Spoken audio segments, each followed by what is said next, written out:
Guys, well, here's what we have here.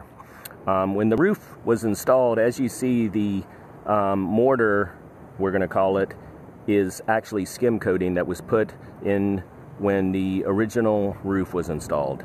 And years later, 5 years later actually, they hired a handyman to try to fix the leak in the off-ridge vents.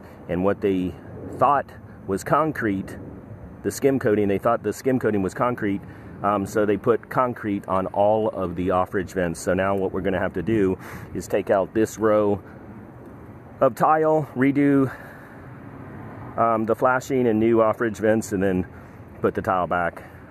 When you hire a handyman to work on your roof, it should be removing an antenna, but if it involves the roof system, get a roofing contractor, because now this is going to have to be redone.